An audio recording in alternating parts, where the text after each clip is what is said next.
Section 2 of Tales of the Uneasy by Violet Hunt. This recording is in the public domain. Read by Lisa Reichert. The Telegram, Part 2. At 7:45 on Saturday evening she was all ready, dressed in black and looking very handsome on one side of the brightly burning fire, for there was a slight touch of frost in the air.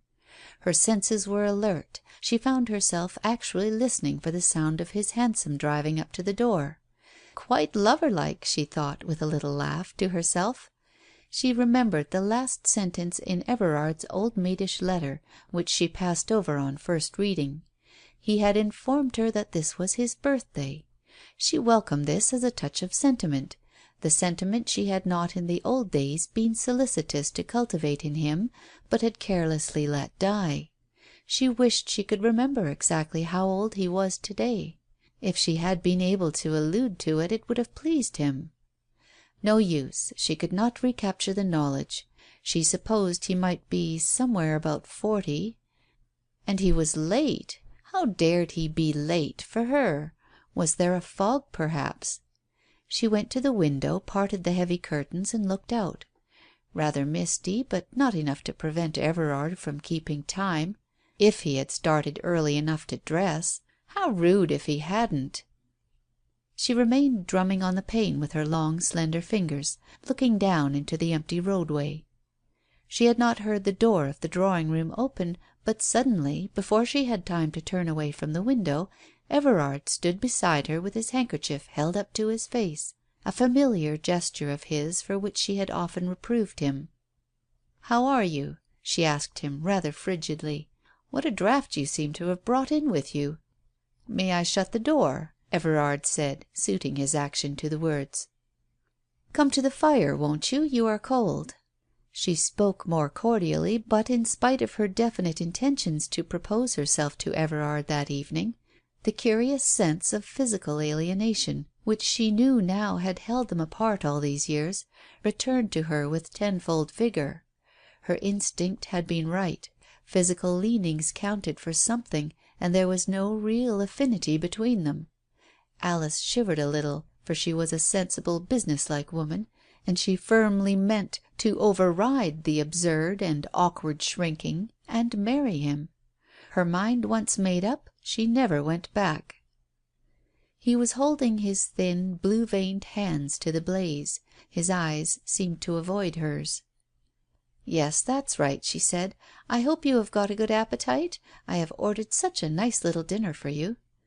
"How kind of you. But really I eat very little except fish. My doctor has cut me down remorselessly." "And do you attend to him? You never used." "I have to attend to his orders. I am in rather a bad way, Alice. The base of one lung is quite solid, and the other is gone." "Nonsense. I believe you're as right as I am, barring this little bit of a cold, that you'll soon get rid of. You haven't coughed once since you were in the room, do you know? I fancy that living alone, as you do, you go and get ideas about yourself, and then rush out and call in a doctor who frightens you." "Maybe," he said slowly. "Loneliness certainly doesn't improve one's perspective. And I haven't been inside anyone else's house for a month." "There now, what did I say? And what do you do when you are at home? Sit over the fire and grizzle and think of your sins and mine, eh?"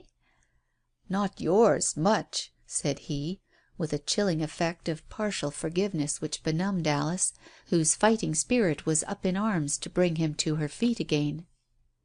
The maid announced dinner, and Alice took his recalcitrant arm, which gave her the sense of being glued to his side.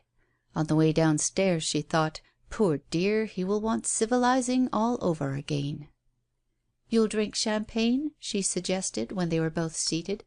"No, water, please," he added, speaking to the maid. "Thanks, no soup."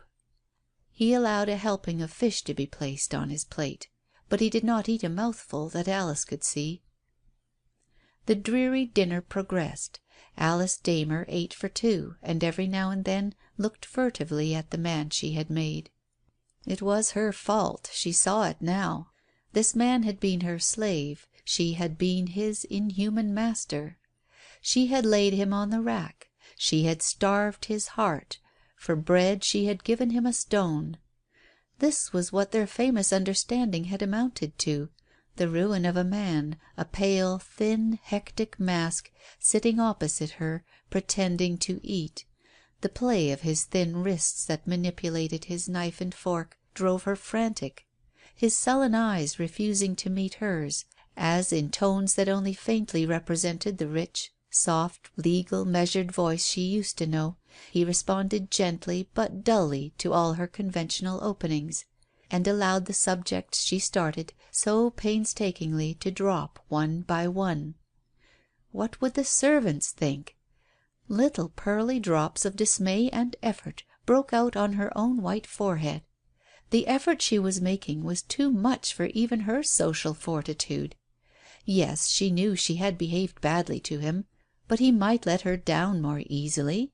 Vexing of him. For what she had to do must be done in spite of difficulties. The last course had been removed. 2 punctilious, slightly shocked maids had disappeared, and the couple were left alone over the walnuts and the wine. She spoke to him quite crossly, in a voice she could hardly command. "Aren't you interested in anything, Everard?" "Yes, dear, in some things. For instance, in your calling me by my Christian name for the first time," he replied quietly. Alice felt uncomfortable. Such a direct thrust from this petrifaction suggested that he had seen through her, who hardly realized herself and what she was doing. "Oughtn't I? I forgot." "Oh, don't apologize. It doesn't matter. I wanted you to badly once, do you remember? Strange, when it does come, one is more or less past caring." "Coffee? I make it myself now, as you see." "Yes, please." She made it. She handed it. She even let her fingers graze his as she passed him the cup. It was literally the first time she had ever practised her own special art of flirtation in Everard's connection. Then there fell a silence between them. The patent coffee machine ceased to bubble. Its duties were sped. Alice, sipping a restorative draught of the tonic liquid, broke the silence bravely. She felt that she owed it to him to take the initiative. "I am feeling very lonely now," she said softly. "Poor child, you must be," he answered gravely. "And I think I understand a little better how you must have felt all these years." He lifted his fishy eyes for the first time to hers. "Yes, but I am used to it now." "But, Everard, it hasn't done you any good." "No, I dare say not." "Everard, do you think now, do you believe you and I mean, would have got on together?" "How do you mean? In what relation?" "I mean in the usual relation, if I had wanted what you wanted." "Well, you know, I thought so then." "Not now?" "No, not now. Did I not tell you that I had grown philosophical? Whatever is good." "Oh dear. Then you tell me that you think it is good you're living alone, with not a soul to talk to, or exchange an idea with, no one to look after you when you are ill, as you are now, but just to sit mooning over a dying fire." The ghost of a shrug was vouchsafed her. "Oh, I keep my fire up, and I mix my own grog and drink it, and warm my own slippers. It isn't so bad." "Everard!" She rose to her feet, and he imitated her, supposing that a move to the drawing room was contemplated. "No, I am not going up yet. Not till we have had this out. You do make it very difficult for me. It is as if you had lost the key. You will not understand a demi-mot." "Why should it be a demi-mot?" he repeated after her, catching, however, none of her fire. He sat down again and motioned her to do the same. Then he spoke, dully but very clearly. "Let us talk quietly and not get excited over it. A man in my condition has no time for vagueness. I do understand quite well, and I will show you that I do. You are willing to marry me now?" "Yes," she cried breathlessly. "Yes, poor Everard. And you don't want me to any more?" I want nothing. I don't think of me. Let us consider only you. Now tell me, would this marriage be of any use to you?" "Use to me to be married to you, Everard?" She started. "Sorry, but I can only put it from the point of view of utility. My personal desires are dead." "Ah, I killed them." "Yes, my dear, you killed them. I can't pretend to any extravagant feelings of joy at what I suppose we must call your capitulation. You know they give better terms to beleaguered fortresses the sooner they surrender. You, Alice, in your pride and impregnability, left it too long. The wine got musty in the bottle, and the cord got frayed and rotten. I am no good to you or anybody. My life is done. I thought all this out as I lay there, wrote some of it down even. I never thought I should get a chance of telling it all to you in person. I could not rest in my delirium." "Delirium! Oh, Everard, what nonsense!" He put her exclamations aside. "Well, I have told it you now, and I shall rest in peace." "If it's any consolation to you, you have had a good scold, a good go at me," Alice cried angrily, adding with bitterness, "and plus the satisfaction of refusing me." "But not at all," he said, turning surprised, lack-lustre eyes on her. "If you think a marriage with me would do you any earthly good, you shall have it. I ought to have made that clear." "I wanted to do good to you," she wailed. "Too late for that. I won't pretend, even to salve your conscience, Alice, that I care anything at all about it. Besides, your conscience has no need of salving. You were perfectly right not to marry me in your heyday and mine, if you could not love me. You are very kind and perfectly in order to suggest it now as a way of making me useful to you, as you have done in the past. I am at your service now as ever. I am reserved to your use, as good as married to you already, though not you to me, and quite ready to go to church with you to morrow if you decide that we shall do so. I am your property, only, my dear, it is a pity you tied me up in brown paper and left me on the shelf so long. Fatal delay. Unused, I deteriorated. You have had me warehoused so many years that now, when you choose to untie me and take me down, you find that you will have to make allowance for depreciation of stock. I think I wrote that to you, or said it. How it did amuse Mrs. Clarkson." "Who's Mrs. Clarkson?" she asked through her tears. He did not answer, but rose and took her in his arms.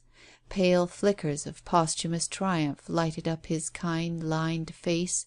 Weakly victorious, he enfolded her, and she shrunk and shivered out of his embrace. "What is it, dear?" "Nothing. Oh, nothing. Only I don't believe I can marry you, Everard, after all." He did not ask her why, and she could hardly have told him. That the momentary contact had affirmed the sense of physical aversion she had always thought she felt for him. Now she was sure. Oh, what was she to do? She stood timorously away from him, as it were, freed from the clasp of a corpse. How could she tell him that? And then she reflected consolingly that, according to his own words, marriage meant so little to him now, that she need perhaps never kiss him when they were married. Her colour returned a little as she formulated this evasion. Many a conscientious woman has forced herself before now to marry a wreck, to pay conscience money. There was a good fire burning. She motioned him to one of two leather-covered chairs drawn up on opposite sides of the fireplace. "It's warm here. We won't go upstairs. I'm really getting rather frightened about you, Everard. I was incredulous at first, but I do believe now that you have been ill." "Yes, I have been very ill." "But why come out? Why didn't you send an excuse? Ask me to come to you?" "Would you have come? Well, as a matter of fact, a telegram was sent you. Mrs. Clarkson said she had sent it." "Mrs. Clarkson? Your landlady? Your bedmaker? Oh dear, how unkind you must have thought me."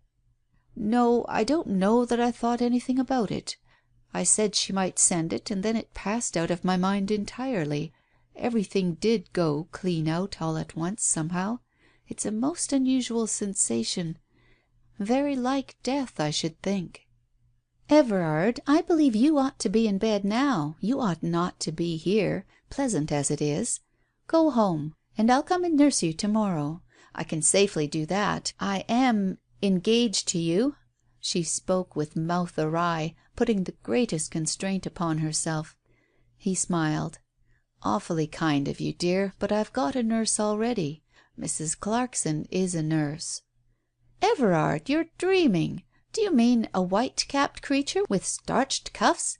How could you be here if that were so?" "I don't know, but I am here, you see. Mrs. Clarkson certainly did send you a wire to say I couldn't come. She asked you to come to me, I believe, though I forbade her. As I told you," he sighed, "I forgot it all." "But then why have you come? And why haven't I got the wire?" "Wrongly addressed, I fancy. I was too ill to speak much. She looked the address up in my book, and I have only your old one there. It shows how I've neglected you. But it's as well you didn't come. The nurse is excellent. These hired people do best because they have no feelings, whether it's merely putting on a poultice or finally laying you out." "Oh, don't, Everard!" He rose. He looked preoccupied. "It's after midnight. Do you realize how late we have been talking, right into the night? The daylight will surprise us in a minute. Oh, dear me, I must be off." He rose and stood, wavering like a wind-blown taper. "Good night, dear Alice. I shan't forget you have kissed me once in your life. Oh no, twice. Once on the river, that day, the 12th of July. I loved you. I wish you had loved me too." "I did. I do," she averred, her lips chattering.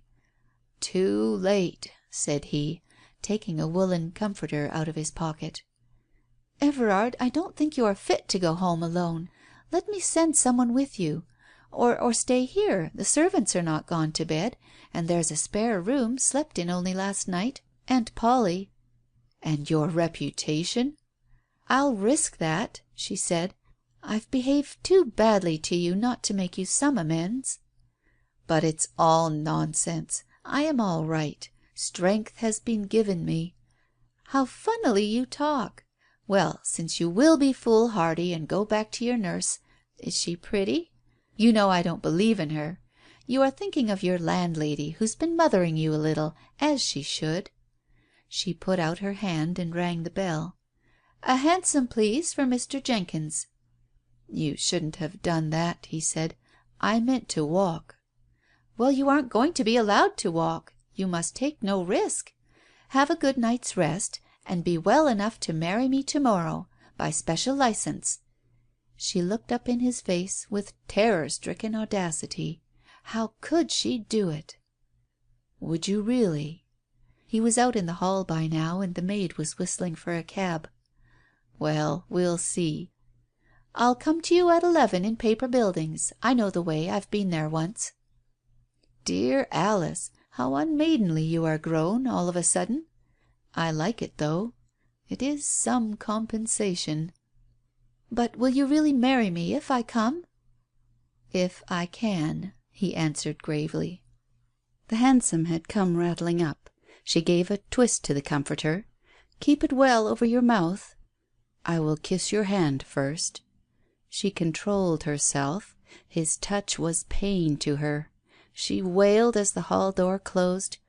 "Oh, I don't love him. He is dead. I have killed him.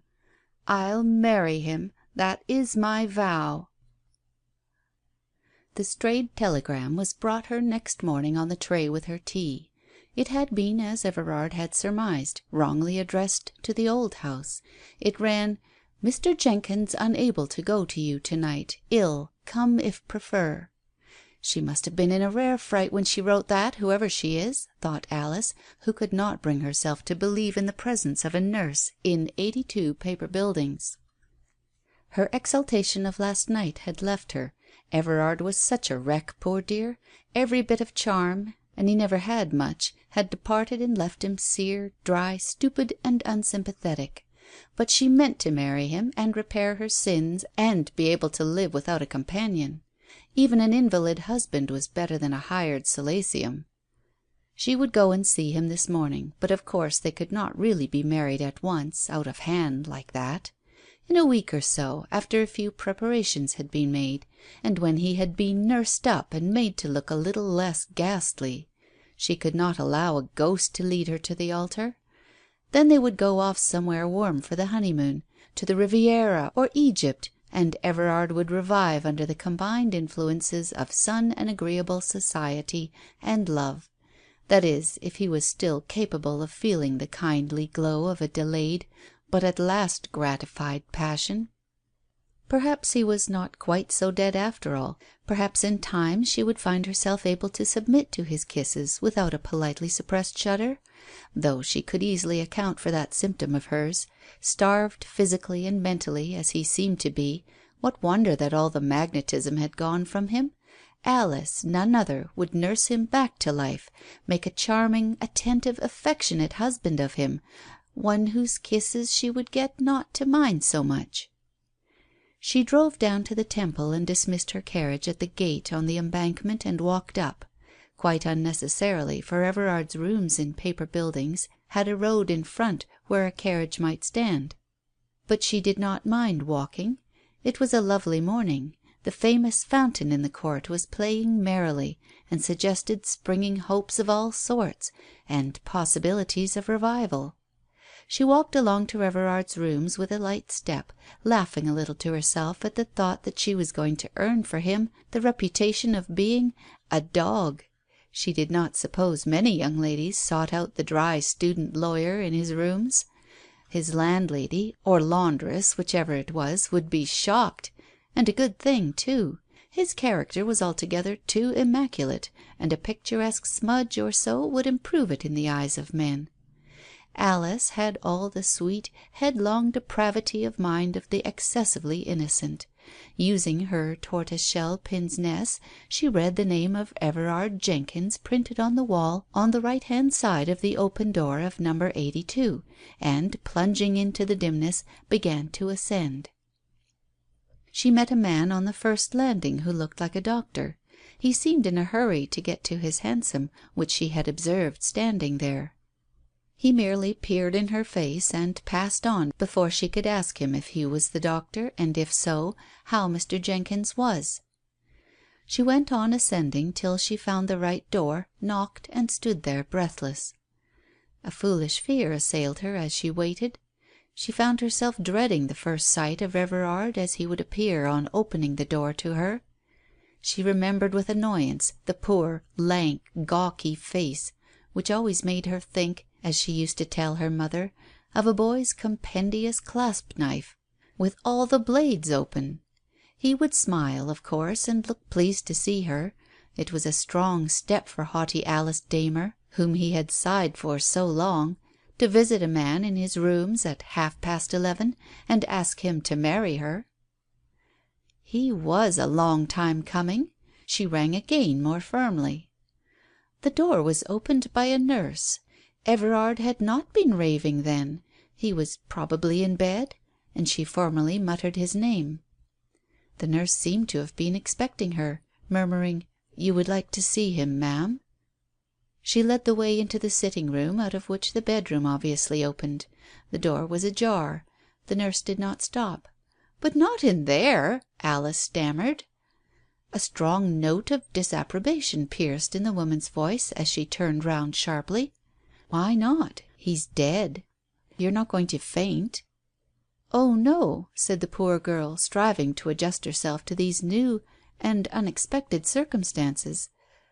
Like a proud, plucky automaton she entered the bedroom and looked on the form that was faintly outlined under the sheet. So thin Everard had grown. She had good nerves and could always bear shocks well, but an immense searching pity, a world of value for the dead man, combined with self-depreciation, filled her, and she wept silently. Her noble calmness and self-restraint won the admiration of the nurse, who had been condemning the heartless creature wholesale for having left her sweetheart to die alone as she had done. "What was it, nurse?" she asked. "Double pneumonia. Collapse. I telegraphed to you, you are Miss Damer, I believe? He objected, but once he became unable to speak I took it upon myself. I thought you would want to be here." "Of course. But I have only just got it." The nurse accepted the amende. She could not realize that Alice was struggling to form a comment on the apparent inconsistency of a man sick unto death being able to dine with her, hoping at the same time that dates would be proved not to fit and all be normally explained. She stammered something vague as the nurse laid down the covering sheet and disclosed the still face, looking, however, no more emaciated than Alice had seen it in life, and no longer ago than last night. Alice was painfully aware of the tacit suggestion on the woman's part that she should bend down and kiss that waxen mask, and recoiled, though the nurse had said no word. "Oh, I can't kiss anybody dead. It's awful of me, nurse, but I can't." "Some can't," said the nurse resignedly. And this girl was the poor gentleman's fiancée, so she had understood. She was a little pacified when Alice unfastened the bunch of lilies of the valley that she was wearing and laid them on the dead man's breast. Then she turned away and dried her eyes. She was a beautiful creature, the nurse thought, and was conscious that the faulty young lady was slowly acquiring her sympathies. "When did he die? When was it?" "We don't know exactly, miss, in these cases, but he last spoke about 7. "What made you think of sending to me?" "Because, miss, for days before, when he was wandering worst, he talked about you.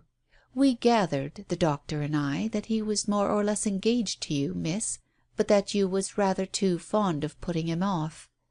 Said it had been going on for years, and that he was fairly worn out. So he was, poor man. He hadn't an ounce of flesh on his bones to spare." "Yes, but," the girl exclaimed impatiently, "I want to get at the facts. He died, you say, this morning at 7 o'clock?" "Spoke last at 7 o'clock last night, miss," I said. "Died some time in the night, or may be directly after he did speak. At least part of him may have died, as ignorant people seem to think.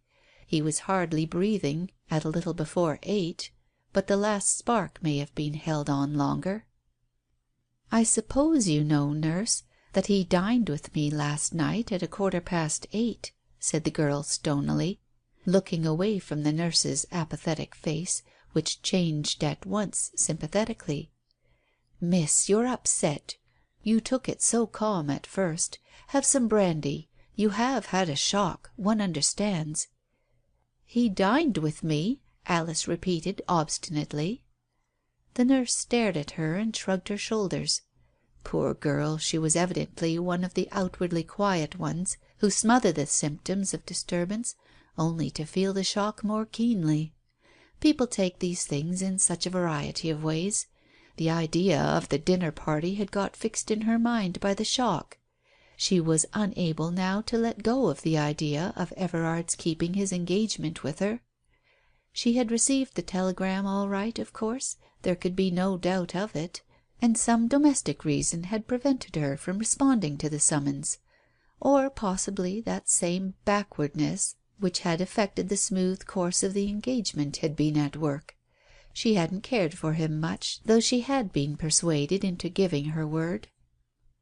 In an even tone calculated to restore the shattered nerves of the shaken girl, the nurse remarked, "Mr. Jenkins's sister-in-law, the one that lives in France, will be here presently to see about the funeral arrangements. He wanted you to have all his old china and books, miss, he used to say so, and doubtless that will be done." But Alice Damer had gone resolutely across to the bed, from which the two, in the course of conversation, had unconsciously deviated. She dexterously turned down the sheet, and stooping, performed the rite of love, the little act of devotion which she had refused him just before. What was she saying? Mrs. Clarkson observed closely what she considered one of the curiosities of mental stress. "I kissed him last night when he came to me. So you see, whether I liked it or not, I did kiss a dead man. And it's no use minding now, is it?" She kissed him repeatedly, with a pale semblance of passion. The nurse took her arm gently and led her away from the bed, and she submitted to be placed in a chair. "Miss, now you've done that, you'll feel better. I should go home if I were you. Take that hansom outside. It's the one you came in, perhaps, and you haven't paid him?"